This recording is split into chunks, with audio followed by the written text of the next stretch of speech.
الحمد لله وكفى وسلام على عباده الذين اصطفى أما بعد أعوذ بالله من الشيطان الرجيم بسم الله الرحمن الرحيم كيف تكفرون بالله وكنتم أمواتا فأحياكم ثم يميتكم ثم يحييكم ثم إليه ترجعون هو الذي خلق لكم ما في الأرض جميعا ثم استوى إلى السماء فسواهن 7 سماوات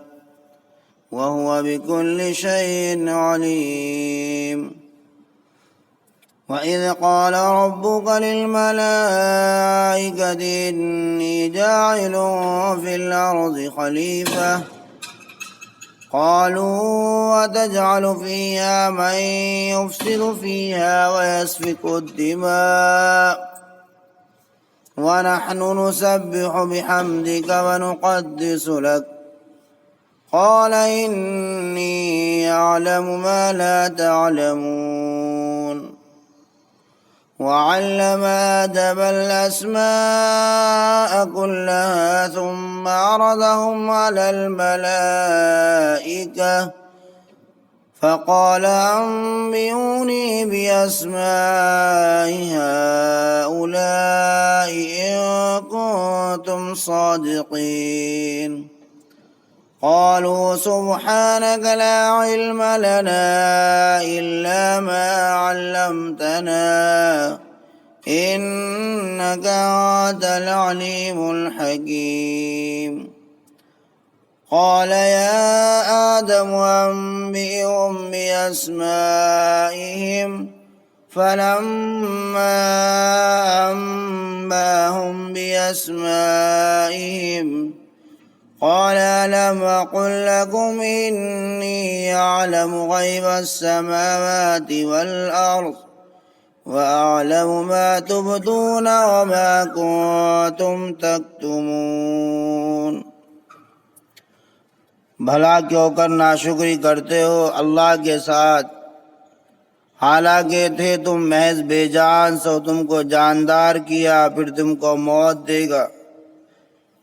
پھر زندہ کرے گا، پھر اسی کے پاس لے جائے جاؤ گے۔ وہ ذات ایسی ہے جس نے پیدا کیا تمہارے فائدے کے لیے جو کچھ بھی زمین میں موجود ہے، سب کا سب۔ پھر توجہ فرمائی آسمان کی طرف، سو درست کر کے بنا دیے ان کو 7 آسمان، اور وہ تو سب چیزوں کے جاننے والے ہیں۔ اور جس وقت ارشاد فرمایا آپ کے رب نے فرشتوں سے کہ ضرور میں بناؤں گا زمین میں ایک نائب فرشتے، ایک نائب فرشتے کہنے لگے کہ آپ پیدا کریں گے زمین میں ایسے لوگوں کو جو فساد کریں گے اس میں اور خوریزیاں کریں گے، اور ہم برابر تسبیح کرتے رہتے ہیں بحمد اللہ، اور تقدیس کرتے رہتے ہیں آپ کی۔ حق تعالیٰ نے ارشاد فرمایا میں جانتا ہوں اس بات کو جس کو تم نہیں جانتے، اور علم دے دیا اللہ تعالیٰ نے حضرت آدم کو سب چیزوں کے اسماء کا۔ پھر وہ چیزوں کے اسماء، پھر وہ چیزیں فرشتوں کے روبرو پیش کر دی گئی۔ پھر فرمایا بتاؤ مجھ کو اسماء ان چیزوں کے اگر تم سچے ہو۔ فرشتوں نے عرض کیا کہ آپ تو پاک ہیں، ہم کو ہی علم نہیں مگر وہی جو کچھ ہم کو آپ نے علم دیا، بے شک آپ بڑے علم والے حکمت والے ہیں۔ حق تعالیٰ نے ارشاد فرمائے آدم تم بتا دو ان کو ان چیزوں کے اسماء۔ سو جب بتا دیے ان کو آدم نے ان چیزوں کے اسماء، تو حق تعالیٰ نے فرمایا میں تم سے کہتا نہ تھا کہ بے شک میں جانتا ہوں تمام پوشیدہ چیزیں آسمانوں کی اور زمین کی، اور جانتا ہوں جس بات کو ظاہر کرتے ہو اور جس کو دل میں رکھتے ہو۔ ان آیات میں پہلے اس بات پر اظہار تعجب کیا جاتا ہے کہ اللہ تعالیٰ کے اتنے احسانات کے ہوتے ہوئے اس کی وحدانیت خالقیت اور دیگر کمالات و صفات کا یہ ظالم منکرین کس طرح کفر و انکار کرتے ہیں، حالانکہ یہ انسان اپنی اصلی حقیقت پر غور کرے تو معلوم ہوگا کہ یہ پہلے معدوم اور نیست تھا۔ اللہ تعالیٰ ہی نے اس کو نیست سے ہست اور معدوم سے وجود فرمایا اور اس کو زندگی عطا فرمائی۔ چنانچہ فرمایا تم نطفے میں جان پڑنے سے پہلے محض بے جان تھے، سو تم کو جاندار کیا، پھر اللہ تعالیٰ ہی تم کو موت دے گا، پھر زندہ کرے گا یعنی قیامت کے دن، پھر اسی کے پاس لے جائے جاؤ گے، یعنی میدان قیامت سے حساب کتاب کے لیے اجلاس پر حاضر کیے جاؤ گے۔ وہ ذات پاک ہے جس نے پیدا کیا تمہارے فائدے کے لیے جو کچھ زمین میں موجود ہے، سب کا سب۔ پھر توجہ فرمائی آسمان کی طرف، یعنی اس کی تکمیل و تخلیق کی طرف، سو درست کر کے بنا دیے ان کو 7 آسمان، اور وہ تو سب چیزوں کا جاننے والا ہے۔ آگے اللہ تبارک و تعالی نے باطنی یا نعمتوں کی یاد دہانی کرائی۔ اوپر اللہ تعالیٰ نے تمام انسانوں پر جو ظاہری انعامات فرمائے، جیسے زمین اور آسمان بنانا اور زمین پر ہر قسم کے سامان انسانوں کی ضرورت اور فائدے کے لیے پیدا کرنا، ان کا ذکر فرمایا تھا، جس سے مقصود اپنی توحید کی طرف دعوت تھی۔ اب نعمت کی دوسری قسم یعنی باطنی نعمتیں جو بنی نوع انسان کو عطا فرمائی گئی، ان کو یاد دلا کر انسانوں کو اللہ کا شکر گزار اور مطیع و فرما بردار بننے کی دعوت دی جا رہی ہے۔ چنانچہ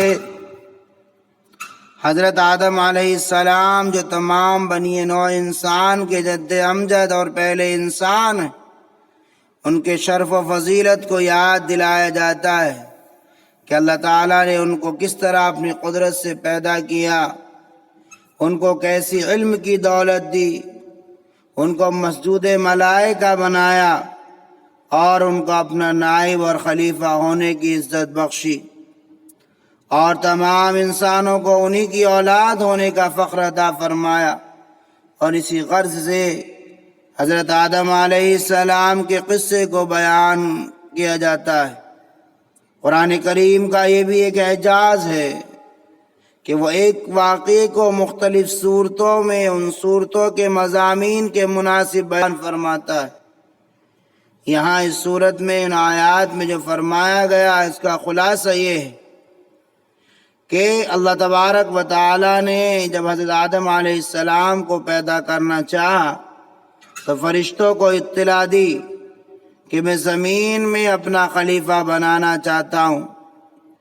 فرشتوں نے یہ سنا تو حیرت میں رہ گئے اور بارگاہ الہی میں عرض کیا کہ اگر اس ہستی کی پیدائش کی حکمت یہ ہے کہ دن و رات تیری تسبیح و تحلیل کرے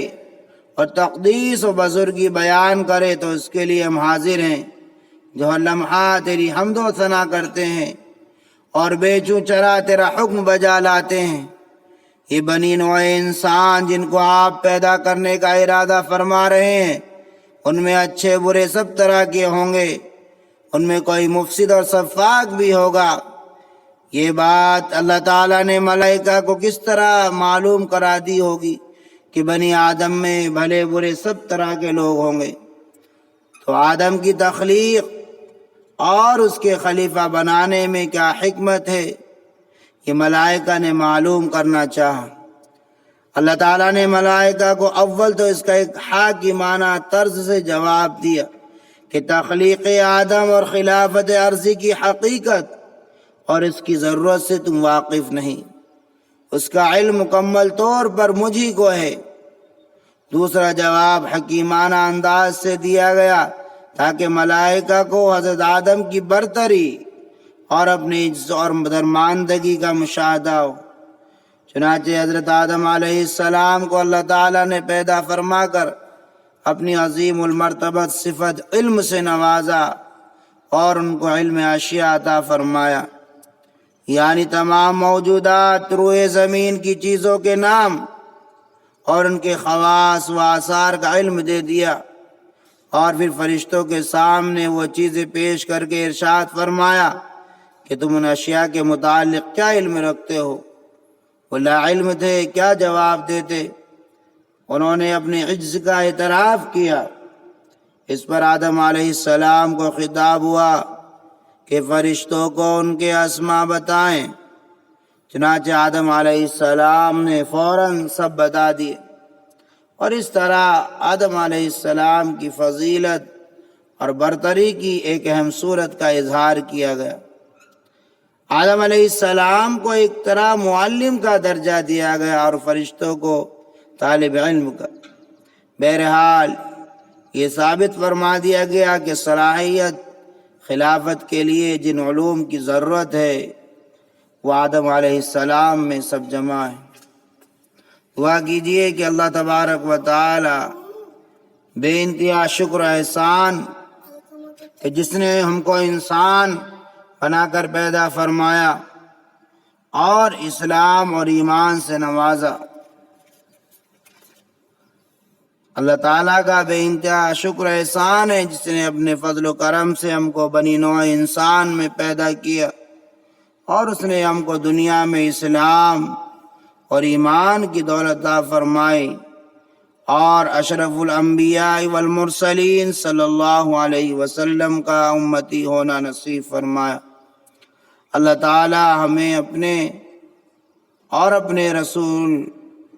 پاک صلی اللہ علیہ وسلم کی فرما برداری نصیب فرمائے، اور اسلام و ایمان پر ہمارا خاتمہ فرمائے۔ آمین۔ وآخر دعوانا الحمدللہ رب العالمین۔